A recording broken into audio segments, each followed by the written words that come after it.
Hi, இன்றைக்கி கோதுமை மாவில் ஒரு ஹெல்த்தியான நூடுல்ஸ் எப்படி செய்கிறதுன்னு பார்க்கலாம். கூடவே மேரேஜ் அப்படின்ற டாப்பிக்கில் என்னோடய வியூ பாயிண்ட்ஸ்லாம் என்ன அப்படின்றதையும் நான் உங்ககிட்ட ஷேர் பண்ணுறேன்.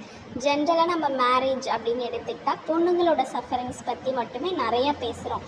ஆனால் பசங்களுக்கும் சில சஃபரிங்ஸ் இருக்குல்ல, அதை பற்றி இன்றைக்கி நான் உங்கள் கூட ஷேர் பண்ணுறேன். ஒரு 25 இயர்ஸில் ஒரு 26 இயர்ஸில் ஒரு பையனுக்கு கல்யாணம் பண்ணுறாங்க அப்படின்னா ஒரு 7 digit salary, well settled family, ஒரு ரிச்சான ஒரு கார் அப்படிலாம் இருக்கணும்னு பொண்ணுங்க சைட்லேருந்து எதிர்பார்க்குறாங்க. ஆனால் அந்த ஏஜுக்கு அந்த பையனால் என்ன முடியுமோ அதுதானே அவங்கக்கிட்ட இருக்கும்.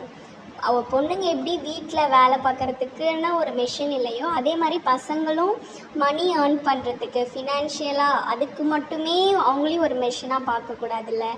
ஒரு மேரேஜ் லைஃப்ன்றது என்ன, 2 பேருமே ஒருத்தங்களுக்கு ஒருத்தவங்க சப்போர்ட்டாக இருந்து கெரியர்லேயும் ஃபினான்ஷியலையும் மென்டலி எல்லாத்துலேயுமே ஒருத்தங்க சப்போர்ட்டாக இருந்து க்ரோ ஆகிறது தானே.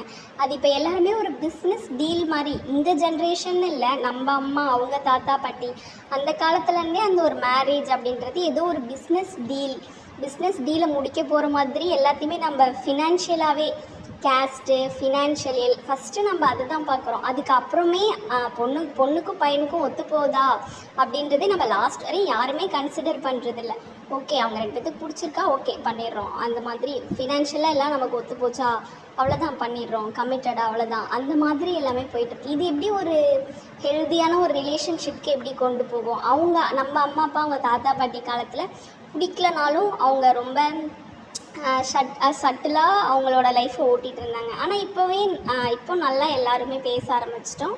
எல்லாருமே நம்மளோட வியூ பாயிண்ட்டை ஷேர் பண்ணுறோம். மேரேஜ் பற்றின என்னோடய வியூ பாயிண்ட்டு தான், அதான் உங்ககிட்ட நான் ஷேர் பண்ணணுன்னு நினச்சேன். ப்ளஸ் இந்த நூடுல்ஸும் நல்லா ஹெல்த்தியாகவே டேஸ்டியாக வந்திருந்தது. என் பையனுக்கு இது ரொம்பவே பிடிச்சிருந்தது. நீங்களும் இதை ட்ரை பண்ணிவிட்டு எப்படி இருக்குன்னு கமெண்ட் பண்ணுங்கள். என்னோடய வீடியோவை சப்ஸ்கிரைப் பண்ணி ஷேர் பண்ணுங்கள். தேங்க்யூ, பாய்.